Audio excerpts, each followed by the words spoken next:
அன்பார்ந்த இறைமக்களே, கிறிஸ்துவின் மறுப ஜபக்குழுவின் வாயிலாக என்று உங்களை சந்திப்பதில் நான் பெரும் மகிழ்ச்சி அடைகிறேன். மக்களை சந்தோஷமாக இருக்கீங்களா? நிறைவாக இருக்கீங்களா? மகிழ்ச்சியாக இருக்கீங்களா? மன அமைதியாக இருக்கீங்களா? மக்களே, ஒவ்வொரு நொடிப்பொழுதும் நாம் இறைவனில் இருக்கும்போது மகிழ்ச்சியும் மன அமைதியும் நமக்கு கிடைக்கும் இல்லையா? நாம் சோர்வுற்றிருந்தாலும் அவர் நம்மளை தேற்றுவார், திடப்படுத்துவார். அப்படிப்பட்ட இறைவன் தான் நம்மளோடு இருக்கிறார் இல்லையா? இன்று அவர் நமக்கு என்ன இறைவார்த்தை தருகிறார் பார்ப்போமா?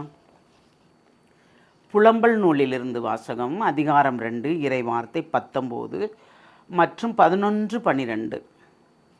எழு, இரவில் முதற் சாமத்தில் குரல் எழுப்பு. உள்ளத்தில் உள்ளதை என் தலைவர் திருமுன் தண்ணீரை போல் ஊற்றிவிடு. தெருமுனையில் பசியால் மயங்கி விழும் குழந்தைகளின் உயிருக்காக அவரை நோக்கி உன் கைகளை உயர்த்து.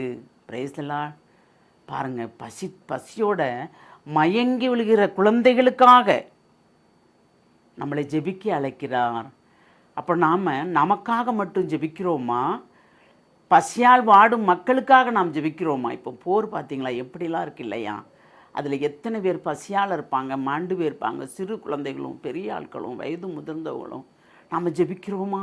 அப்படி நாம் ஜெபிக்கும்போது நம் தேவைகள் சந்திக்கப்படும். எப்பொழுதும் நம் தேவைகளை தானே நாம் கேட்குறோம். பிறருக்காக நாம் ஜெபிக்கிறோமா? நீங்கள் பிறருக்காக ஜெபிக்கிறவர்களாக இருந்தால் நீங்கள் தான் பேறு பெற்றவர்கள். Praise the Lord. ஏனென்றால் எப்பொழுதும் உங்களை பிறருக்காக தூண்டுகிறார் அல்லவா? ஆமாங்க, நாங்களும் உங்களுக்காக தான் ஜெபிக்கிறோம், எங்களுக்காக இல்லை. உங்களுக்காக ஜெபிக்கும் போது எனக்கு என்ன தேவையோ அதை ஆண்டவர் தருவார். எனக்கு அன்றாட உணவுங்க, அது போதுமே. நமக்கு இருக்க ஒரு கூடாரம் தந்திருக்கிறார், அது போதுமே இல்லையா?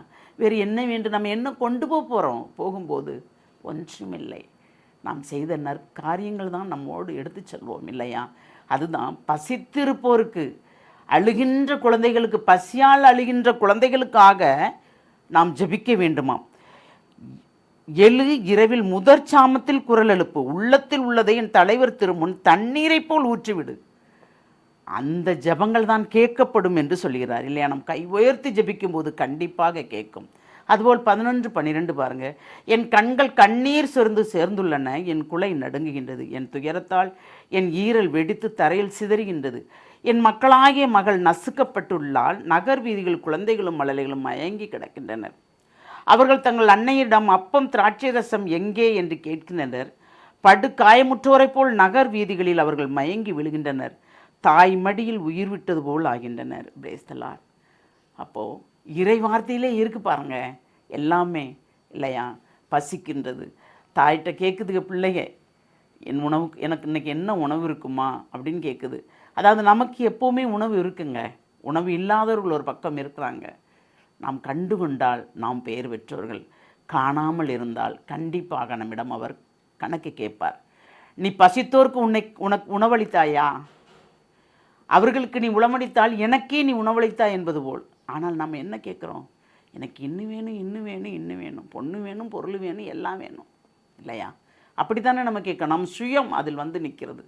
சுயமற்ற வாழ்க்கை வாழும்போது நாம் நாமாக இருப்போம் உண்மைக்கே.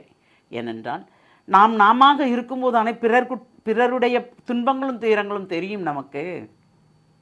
இல்லை என்றால் நாம் சுயமாக இருந்தால் நமக்கு, நம் குடும்பத்திற்கு, நம் பிள்ளைகளுக்கு இதுதானே கிடைக்கும், கேட்போம். அதுதான், அதனால தான் சாமத்தில் எழ சொல்கிறாரு, கையை உயர்த்தி ஜெபிக்க சொல்கிறாரு.